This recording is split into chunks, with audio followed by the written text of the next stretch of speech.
Sud Radio Sarroul, 18h-19h, Laurence Perrault, Pierre Chasseret. Bonsoir tout le monde, bienvenue pour Ça roule en ce dimanche soir. Salut Pierre, comment ça va ? Moi ça roule bien, c'est dimanche, c'est pas le cas de la semaine, mais là au moins on peut rouler. 21 novembre, oh là là là là, on est à un mois et quelques jours du traîneau. Mais on va pas traîner d'ailleurs, on y va pour notre rendez-vous. On va entre autres parler d'un très très beau livre. Ce sera un petit peu plus tard dans notre émission. La Citroën 2 chevaux, signée de Serge Bellu. On sait très bien que c'est une icône. C'est énorme. La 2 chevaux, je pense que je connais pas. Qui a 30 ans au moins et n'est pas monté dans une 2 chevaux, j'en connais pas beaucoup quand même. On est tous montés au moins une fois dans une 2 pattes. Et vous allez voir, ce livre aux éditions Glénat est absolument magnifique. 2 chevaux, l'icône des 30 glorieuses. On va parler aussi d'autre chose, c'est-à-dire de ce qui se passe. On en est où sur les semi-conducteurs ? Eh bien justement, on va en parler avec notre invité parce que pour l'instant les automobilistes commandent des voitures, ils achètent des voitures mais ils n'ont pas de voiture. Alors qu'est-ce qui va se passer ? Eh bien on en parle dans quelques instants. Et puis Laurent, je te proposerai aussi d'aller faire un tour du côté du gravage des vitres. Est-ce que tu auras regardé ta voiture ? De temps en temps sur les vitres de l'auto, vous avez des numéros. Et c'est pas les numéros du loto. Très souvent, vous achetez une voiture d'occasion, vous avez encore le gravage, le précédent gravage sur votre auto. Ça sert à quoi ces chiffres ? Et ce qui représente d'ailleurs les derniers numéros du châssis de votre véhicule. On en parlera avec notre invité aussi. Bref, entre les numéros du loto et la chance de gagner au loto qui est plus forte d'avoir votre voiture neuve, on affiche complet aujourd'hui. Bon, j'ai pas tout suivi, Pierre Chasseret, là sur la fin, mais c'est pas grave. Je vous rappelle aussi le numéro complémentaire, le 43. De téléphone 0826 300 300. Vous voulez réagir à nos sujets, vous êtes les bienvenus. Et puis à la fin de l'émission, c'est l'échange avec Pierre Chasseret qui met évidemment, vous le savez, sa casquette de DG de 40 millions d'automobilistes. Vous voulez râler, vous voulez exprimer votre avis sur ce qui se passe sur les routes de France et sur la politique routière. Vous êtes attendu sur Sud Radio 0826 300 300. Sud Radio Sarroul. Allez, tout de suite, on va en parler de cette crise des semi-conducteurs. Où en est-on ? On invite et on accueille d'ailleurs François Roudier. Bonjour François. Bonjour. Comment va l'ami François Roudier, qui est le porte-parole de PFA ? Ouais, alors en fait, c'est la filière automobile, c'est-à-dire qu'on a rassemblé les équipementiers, les constructeurs, donc maintenant, c'est plus de 4000 entreprises qui travaillent dans l'industrie automobile française. Très bien. On va du plus gros au plus petit. Mais toujours bleu, blanc, rouge. Et toujours bleu, blanc, rouge. Bon, on en est où alors, ces semi-conducteurs, Pierre ? Alors, on va faire très simple. Demain, vous voulez acheter une voiture neuve, donc vous faites partie encore de ceux qui peuvent en acheter, parce que l'âge moyen d'achat du véhicule neuf, il a encore reculé, 57 ans, François Roudier, je crois, si je ne m'abuse. Il recule pas trop, parce qu'attention aussi, certaines personnes achètent la voiture, mais ils l'achètent pour les plus jeunes. Donc, c'est pas forcément une indication de vieillissement. Oui, c'est vrai ça. C'est vrai que ça peut exister. On achète pour le gamin. Pour vous donner l'exemple, en Chine, c'est pareil. Parce qu'en fait, c'est les parents qui achètent pour les enfants. Bon, on va aller en Chine. Mais alors. ils ont 25 ans, 30 ans. En tout cas, quoi qu'il arrive, quand on achète une voiture aujourd'hui, on a une petite pièce, toute petite, même. Ça, c'est pas une, c'est des dizaines, des centaines dans un véhicule. Ça s'appelle un semi-conducteur. Eh bien, vous êtes en panne du côté des constructeurs auto. Il n'y a pas que les constructeurs français qui sont touchés. Hein. Ça touche tous les constructeurs mondiaux, à part peut-être les pays producteurs, et encore. Mais c'est quoi déjà cette petite pièce minuscule, le semi-conducteur ? C'est quoi ? Mais vous en avez souvent une dans votre poche. Vous regardez votre carte bancaire et vous avez cette horrible petite puce. Ça ressemble à une puce dorée. C'est ça. C'est tout simplement un petit composant d'1 centime ou 2 centimes d'euros. Pour vous donner un ordre d'idée, dans le freinage ABS, vous en avez 400. Moi, j'ai un copain qui me dit toujours, écoute, quand tu montes un meuble, s'il te manque des vis, ou si tu as trop de vis, ou si tu sais pas où va la vis, c'est pas grave, tu la mets pas. Là, on peut pas faire pareil pour le semi-conducteur. Alors là, non, si sur votre ABS, vous avez 399 puces au lieu de 400, il ne marchera pas et de toute façon, il ne sera pas validé. Alors concrètement, est-ce que ça vaut le coup de commander sa voiture aujourd'hui ? Oui, c'est ça en fait l'idée. Oui, parce que le problème un jour va se solutionner. On a une crise qui est mondiale. Hein, et il faut voir que certains constructeurs disaient moi j'ai pas de problème dans mon pays, puis on voit que tout le monde est en train de plonger. Alors ça vient d'un phénomène assez compliqué. C'est la relance qui s'est fait post 2020, où on a eu une demande considérable de biens électroniques, c'est-à-dire des téléphones, des frigos connectés, des consoles de jeux pour calmer les enfants quand ils étaient confinés. bloqué. Et tout ça a fait que tout le monde a tapé sur les mêmes constructeurs de ces petites puces électroniques, qui sont pas nombreux. Hein. Ils sont 4 ou 5, essentiellement en Asie. Et autant sur les puces très haut de gamme, là, on réussit quand même à avoir un bon flux d'approvisionnement. Autant sur les petites, comme dirait un ancien comique, les petites conneries de 1 centime, François, là, on est bloqué. Le problème, c'est que ça existait déjà avant la Covid. C'est vraiment la Covid qui a mis tout le monde dedans, parce que la demande, elle était la même. Oui, la Covid a vraiment mis le problème parce qu'en fait, il y a eu une surdemande et un décalage entre les commandes et les livraisons. C'est-à-dire que d'un seul coup, les constructeurs ont arrêté de commander et puis les fournisseurs ont arrêté d'appeler les constructeurs pour leur dire au fait, vous voulez pas commander, ça risque de repartir. Et donc là, on a eu un vrai problème. Tout est connecté aujourd'hui. Et puis maintenant, tout est connecté. Regardez, même la voiture d'entrée de gamme, vous allez avoir. Avant la Covid aussi, en fait. Il y en avait moins. Il y en avait moins. Et vous avez une progression. En 2 ans. En 2 ans, mais oui, c'est exponentiel. C'est incroyable. C'est incroyable. L'ampoule, elle est connectée, ton frigo, il est connecté, l'autocuiseur est connecté, tout est connecté. Regardez, pour les automobilistes, ils le comprendront très vite. Souvenez-vous, votre tableau de bord. Tableau de bord, il y avait une radio, une autoradio qu'on se faisait voler il y a quelque temps. Maintenant, vous avez tout le monde un écran tactile. L'écran tactile, c'est plein de puces électroniques. Et vous, est-ce que cela vous empêche aujourd'hui de commander une voiture neuve ? Est-ce que cette crise des semi-conducteurs dont tout le monde parle vous dit « Ouh là là, moi je vais attendre un peu ». Vous avez la parole au 0826 300 300. On a Frédéric qui nous appelle. Bonjour Frédéric. Bonjour Laurence. Merci d'être avec nous sur Sud Radio. Alors vous, cette crise des semi-conducteurs, ça vous empêche d'acheter une voiture neuve ? Vous en êtes où, vous ? Moi perso, j'achète pas de voiture neuve. Ah ben voilà, comme ça au moins c'est fait. Pourquoi ? Déjà, c'est beaucoup trop cher par rapport à ce que ça vaut.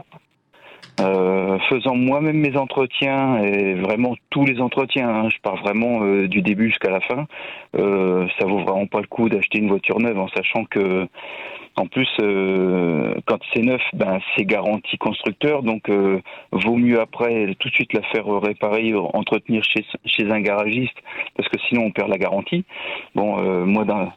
Pour moi, c'est pas rentable, quoi. Et après, il y a aussi beaucoup de préjugés. Il y a la, comment on appelle ça, on appelle ça un petit peu la barrière symbolique là, des 200 000 km. Les gens, ils imaginent tous qu'à 200 000 km, la voiture, elle est bonne à foutre à la casse, alors que c'est faux. Elle a eu, à partir de 200 000, elle a eu vraiment les gros problèmes qui arrivent constructeurs. Et puis, après 200 000, moi, j'estime que c'est une voiture qui va être fiable pendant plus de 100 000 de plus, quoi, largement. Vous pensez, en tout cas, Frédéric, qu'on est en train de nous pousser à acheter des voitures neuves depuis à peu près 5 ans, 10 ans, et encore plus depuis la Covid, qu'on nous pousse à acheter de la voiture neuve, en fait ?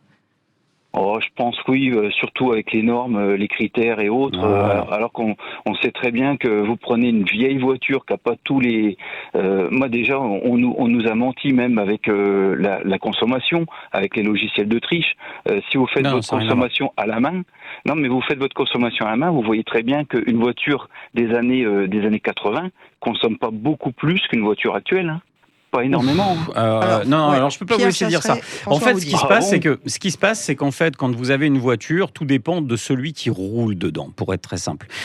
Si vous décidez d'adopter une conduite ultra économique sur votre voiture, effectivement, elle va pas consommer énormément. Moi, par exemple, quand je roule, je consomme en deçà des recommandations constructeurs. On l'appelle pépère sur la route. Mais je suis très tranquille. Voilà, mais grosso modo, je vais pas trahir de secret. Moi, je roule, j'ai une CLK de 2001 qui a 333 000 km, voilà, comme ça au moins tout le monde est au courant. Du Mercedes. Ouais. Je consomme en dessous de 6 litres 5 au 100. Pour une vieille voiture comme ça de 2001, c'est un bel exploit. J'ai regardé les recommandations constructeurs. Normalement, je suis bien au-dessus. Mais vous confiez la même voiture à quelqu'un d'autre, il peut vous taper 12 ou 13 litres. Donc la consommation, et là, François Roudier, je me tourne vers toi, la consommation, elle est calculée avec des cycles. Et tous les constructeurs sont à peu près soumis au même protocole. Tout à fait, il faut quand même un thermomètre. Donc tout le monde a un système qui s'appelle le WLTP. Et c'est plus ou moins représentatif de ce qu'on peut faire. Alors c'est vrai que si vous conduisez comme un dingue en stop and go rapide, vous allez consommer beaucoup plus.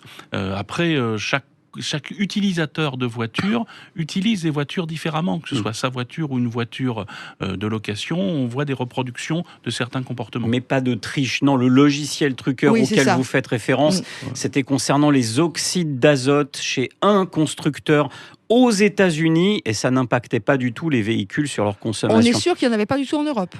Pour l'instant, toutes les études ont jamais démontré une quelconque triche d'un quelconque constructeur ailleurs qu'aux États-Unis où les oxydes d'azote sont normés. Ils ne l'étaient pas en France et en Europe. Donc il n'y a pas de triche à partir du moment où il n'y a pas de normes. François ? Oui, en fait, c'est les moteurs de ce constructeur se retrouvaient aussi en Europe, mais ça servait absolument à rien. Leur triche, parce que c'était fait pour l'homologation américaine. Le stop and go, moi je suis pas très fan de cette histoire. Est-ce que ça me fait plus, surtout à Paris ou dans les bouchons, ou à Grenoble ou à Bordeaux, dans les grandes villes, puisqu'on s'arrête, on repart, on s'arrête, on repart. Est-ce que ça augmente la consommation de mon moteur ? Oui, ça augmente tout à fait. Donc vaut mieux l'enlever. Hein. Alors. Ça peut tirer sur la batterie aussi. Attention, vous avez des gens qui tombent en panne parce que justement, il y a démarreur. Oui, mais donc il vaut mieux l'enlever. Sur les, moi je l'enlève maintenant sur ma voiture. Sur des problèmes, sur des petites voitures, je dirais, sur certaines petites voitures, pas forcément sur les grosses, il y a des grosses batteries, mais sur les petites voitures. Et dans les embouteillages, oui, il vaut peut-être mieux l'enlever le temps de l'embouteillage. Enfin, on appuie sur le bouton, on enlève notre stop and go. Moi, je supporte pas moi ce système. Mais bon, après, il paraît que c'était bien, mais tous les professionnels de l'auto, les experts disent qu'en fait, c'est un peu une bêtise. C'est voilà, on est d'accord. Ça marche très bien sur les voitures moyennes et grosses. Bien sûr, bien sûr. On n'a pas à dire le contraire.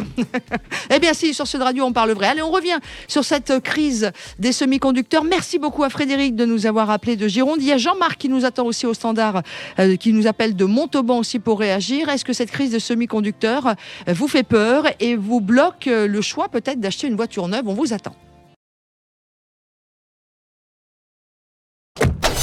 Sud Radio Sarraul, 18h-19h, Laurence Perrault, Pierre Chasseret. Et si vous nous rejoignez à l'instant, eh bien dans quelques minutes, nous allons parler entre autres de comment et pourquoi on fait graver les vitres de nos voitures, à quoi ça sert. Et puis surtout, on accueille Serge Bellu avec son super livre, La Citroën 2 chevaux, l'icône des 30 glorieuses. C'est mon coup de cœur de la semaine parce que moi j'ai une Doge, c'est ma première voiture. Et comme beaucoup de gens, on reste très attaché à cette voiture. Mais tout de suite, mon ami Pierre, on revient sur notre sujet. Le sujet qui concerne la crise des semi-conducteurs. Et la question que l'on pose sur Sarraul ce soir, c'est est-ce que cette crise, médiatiquement très très poussée, vous fait peur et vous empêche d'acheter une voiture neuve ? Alors François Roudier, jusqu'à cette question, tu étais mon ami. Et puis, juste après cette question, tu ne voudras plus m'adresser la parole de toute ta vie. Combien de temps faut-il attendre entre le moment où on commande la voiture et le moment où on la reçoit ? Ça, c'est la première question. Et la deuxième, ça c'est pour être sûr que le boulot est fini et que tu ne veux plus me parler. Est-ce que les délais sont différents selon la provenance du véhicule ? Par exemple, un véhicule français, est-ce qu'il est plus long à venir ? Ou est-ce que si j'achète une coréenne, elle va arriver plus vite ? Bref, voilà. Là, il faut répondre maintenant. La question qui fâche, mais on parle vrai sur Sud moi, Radio, François Roudier, porte-parole du PFA. Mon cher Pierre Chasseret, tu connais le principe de la roulette russe. On ne sait pas quelle est la chambre qui n'est pas avec une balle. C'est un peu ça, le problème des composants électroniques. Actuellement, dans les pires délais, on est sur plus de 9 mois. On est sur plus de 9 mois et très souvent avec un manque d'assurance assez lourd. Alors il faut penser que les gens des directions industrie et commerce prennent pas de week-end là. Ils sont à bosser comme des dingues pour essayer de livrer le plus possible de clients, prioriser certains clients par rapport à d'autres, mais les particuliers vont être avantagés. Plutôt les grosses voitures, plutôt les voitures électrifiées, les gros contrats de flotte. Donc on voit que tout ce qui est entrée de gamme va durer beaucoup plus longtemps à être fourni. Quelle que soit la marque, comme dit Pierre ? Oui, quelle que soit la marque. Alors, vous avez des petites différences selon certains types de véhicules. Pourquoi Tesla a eu moins de problèmes ? Parce que Tesla a beaucoup plus de composants. Ça vaut 60 000 balles. D'abord, c'est cher, effectivement. Ils en produisent peu. Puis surtout, ils ont énormément de composants électroniques très modernes. Comme je vous l'ai dit, ce qui manque, ce sont les composants électroniques de base. Oui, mais alors Hyundai, par exemple, marque coréenne, et on sait que la Corée fait des semi-conducteurs. Ils sont moins impactés. Mais oui, parce que la Corée, c'est un système un peu à part, qui est extrêmement intégré. Nous avons des chaebols là-bas. En fait, les chaebols, c'est des gros groupements qui vont de la fabrication de bateaux jusqu'à la fabrication de pièces, de composants. Des systèmes qui, d'ailleurs, sont même pas forcément autorisés dans certains pays comme les États-Unis. Parce que vous êtes à la fois le client et le livreur. Donc, on est dans une intégration plus profonde dans le cas coréen. Ça ne l'est pas dans le cas japonais, où vous avez des marques qui sont à la ramasse. Alors, vous avez ce problème donc du manque parce qu'il y a une grosse demande, et puis vous avez le Covid. On a eu une usine en Asie du Sud-Est où tout le monde a pris le Covid. Donc la seule qui livrait, elle s'est arrêtée parce qu'on a été contaminé. Je veux la nouvelle 308. Elle me plaît.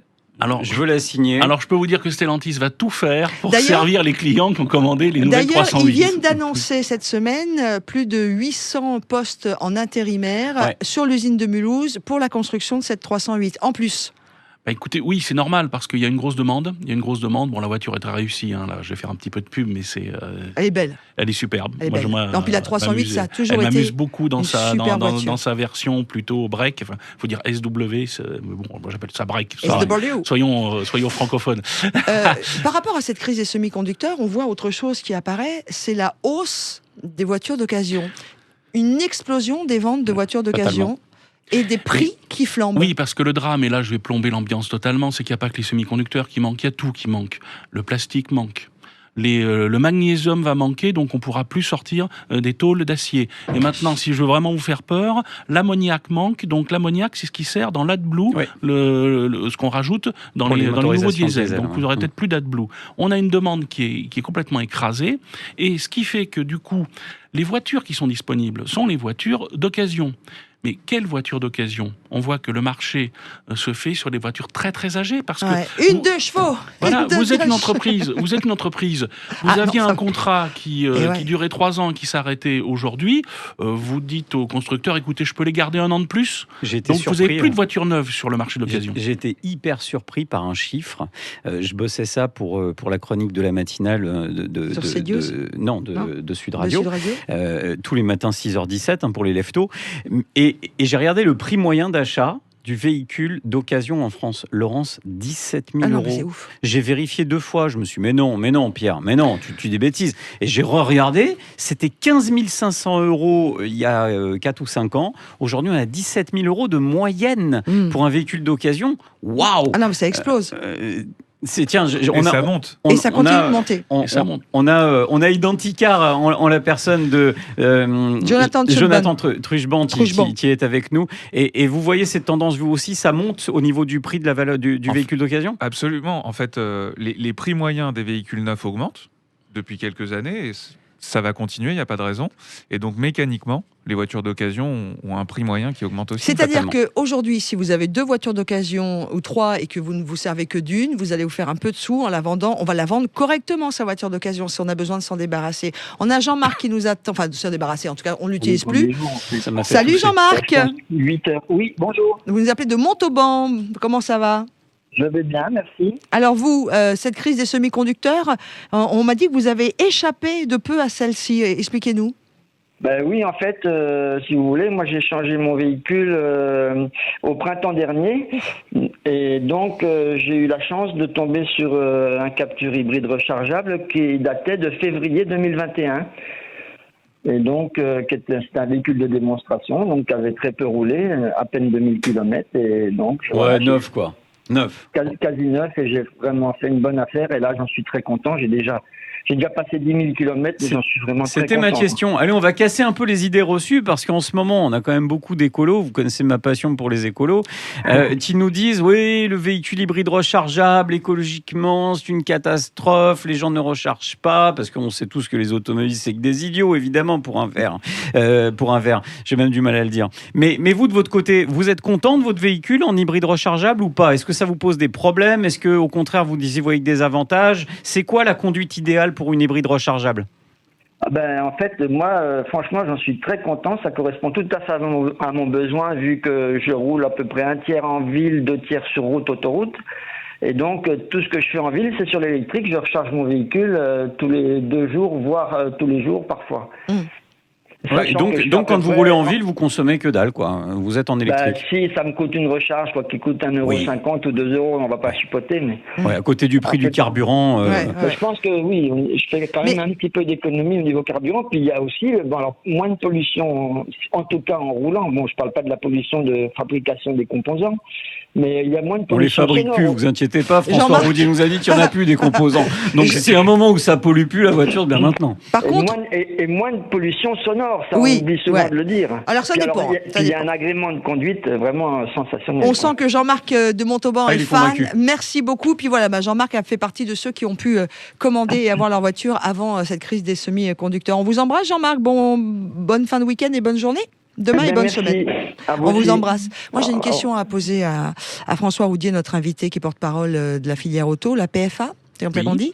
Là, on parle de nous, les automobilistes, par rapport à cette crise de semi-conducteurs, mais économiquement, pour la filière auto, pour l'économie du pays, puisqu'on sait que la filière auto représente je ne sais combien du PIB français. Ah oui, c'est colossal. C'est quoi les conséquences, là? Allez, si on prend les services, on est à 10-15%. Hein.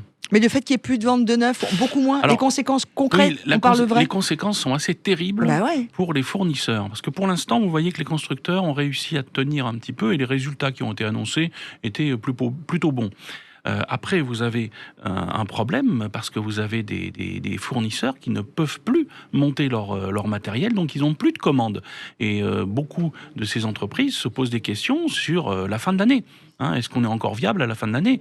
Donc on a une aide gouvernementale actuellement, on réfléchit beaucoup pour aider à tenir ce problème de la filière. Alors là, je vous parle de l'industrie, mais dans les services, c'est la même chose. Imaginez les concessionnaires qui n'ont plus de voitures à livrer, donc le client, il va pas leur vendre sa voiture d'occasion, donc vous n'avez plus de voitures neuves à livrer et vous n'avez plus de voitures d'occasion sur le parc. Donc on voit que tout le monde se retrouve complètement sclérosé par ce système. Ouais, ce qui est rare et cher, les voitures deviennent rares, les voitures deviennent chères. On voit par exemple aux États-Unis où c'est assez facile à calculer, les prix sont montés à plus de 30%. C'est pour ça que je suis en chair. Même les Fiat Multiplace, ça se vend, t'imagines. Une petite virgule d'espoir. On la voit, la fin de cette crise des semi-conducteurs, ou pas du tout actuellement? Soyons honnêtes, on parle vrai sur Sud Radio. Soyons honnêtes. Pas de langue de bois. Oui, l'année prochaine. Alors l'année prochaine, ça veut dire soit à la rentrée en septembre, soit à la fin de l'année. On est quand même sur des schémas très courts. Alors vous avez beaucoup de déclarations politiques européennes qui expliquent qu'il faut recréer une filière de fabrication de semi-conducteurs. Enfin, il faut 2 à 3 ans pour mettre en place une usine qui sorte vraiment en quantité les... Et là, concrètement, on commande ou on commande pas, on attend? Oui, il vaut mieux commander. Mais vous gardez en bon état la voiture d'occasion que vous avez. C'est pas Et vous ne cassez rien, parce que pensez aussi que si vous cassez votre voiture ou votre moto, les pièces de rechange vont pas être là, puisqu'il n'y a pas de semi-conducteurs aussi pour les rechanges. Voilà, donc on fait très attention avec tous les calculateurs, on sort le moins possible la voiture, on la bichonne comme jamais. Voilà, vous achetez une Trabant et là, vous n'avez aucun semi-conducteur. Ou sinon, comme disent mes copains écolos, il y a le vélo. Mais bon, pour faire 250 Alors oui, mais bornes... pas le vélo électrique, parce que le vélo électrique est aussi des semi-conducteur. Mais oui. Dès que vous êtes en panne avec un VAE, maintenant, vous allez avoir de très gros problèmes. Bon, mais en tout cas, faites attention à votre voiture, sans même parler de la casse mécanique. Déjà, pour vous, c'est l'hiver, il fait nuit plus tôt, les routes vont devenir compliquées.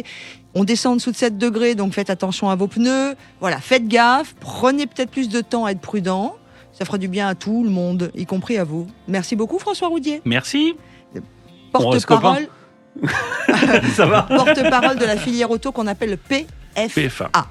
À suivre dans notre rendez-vous, nous allons parler de notre Citroën 2 chevaux, l'icône des 30 Glorieuses avec Serge Bellu, Et puis on va aussi parler de gravage de vitres avec Identicar et Jonathan Truchban. À tout de suite sur Sud Radio.